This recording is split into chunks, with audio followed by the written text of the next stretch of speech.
ঘনিয়ে আসছে পবিত্র ঈদ উল ফিতর। এর মধ্যেই বাড়তে শুরু করেছে মুরগির দাম। ঈদ ঘিরে দাম বাড়ছে মাছ মাংসেরও। চাহিদার তুলনায় সরবরাহ কম বলে মুরগির দাম বেড়েছে জানান বিক্রেতারা। এদিকে 2 সপ্তাহের ব্যবধানে মিনিকেট চালের দাম কেজিতে 5 থেকে 8 টাকা বেড়েছে। তবে রমজানে সাধারণত নিত্যপণ্যের বাজার চড়া থাকলেও এবারের পরিস্থিতি শুরু থেকেই অনেকটা সহনীয়।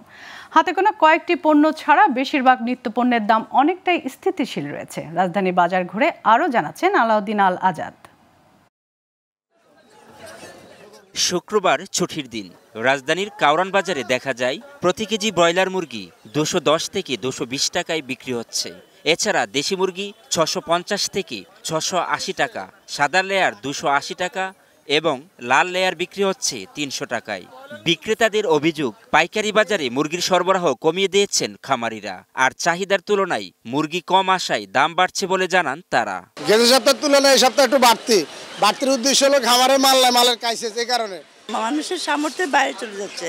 খুব কষ্ট হয় যখন দেখি যে আমরা কিনতে পারছি কিন্তু অনেকে কিনতে পারছে না। বাজারে এখন চালের দাম বাড়তি। গত 2 সপ্তাহে মিনিকেটের দাম কেজিতে 5 থেকে 8 টাকা বেড়েছে বলে জানান ব্যবসায়ীরা। খুচরা দোকানে কেজি প্রতি মিনিকেট চাল বিক্রি হচ্ছে 90 টাকা। মেলেরা বলতেছে মেলে চাউল নাই, স্টকে কোনো চাউল নাই, হয়তো হালকা পাতলা কিছু পরিমাণে আছে, ওই হিসাবে ওই চাউলরা বেশি দামে বিক্রি করতেছে। অগ্রহণের সিজন কিছু দিন আগে গেল, বেচা কিনা খারাপ, বাড়ার তো কথা না, কিন্তু কেন বাড়ে এটা তো তারা বলতে পারবো, আমরা তো বলতে পারবো না, আমরা তো চাই কমুক। বাজারে প্রতি কেজি রুই মাছ বিক্রি হচ্ছে 350 থেকে 400 টাকা, কাতল 300 থেকে 350 টাকায়, চিংড়ির কেজি 800 টাকা, আর ইলিশ বিক্রি হচ্ছে 1200 টাকা কেজি। আমদানি বাড়ে তোলে মাছের দাম কমবো, আর চিংড়ি মাছ এগুলো বিক্রি করতেছি আমরা 1000, যেটি আপনার 15-20 টাকা কেজি। কাস্টমার কম তো সেই কারণে একটু কম আছে মাছের দাম, কিন্তু এমনিও ধরেন যেসব মাছের দাম বেশি, ইলিশ মাছের দাম অনেক বেশি, সেগুলো বেশি আছে। এদিকে সয়াবিন তেলের দাম নিয়ে এখনো বিপাকে আছেন বিক্রেতারা। সরকারের বিষয়টি দেখা উচিত বলে জানান তারা। আগে তো দাম কোনো কথা ফ্যাক্ট ছিল না, তেল ছিল না, দাম যেমন তেমন তেল ছিল না, এখন তেল আছে কিন্তু দামের জন্য মানুষ এখন অনেকটাই বিভ্রান্ত।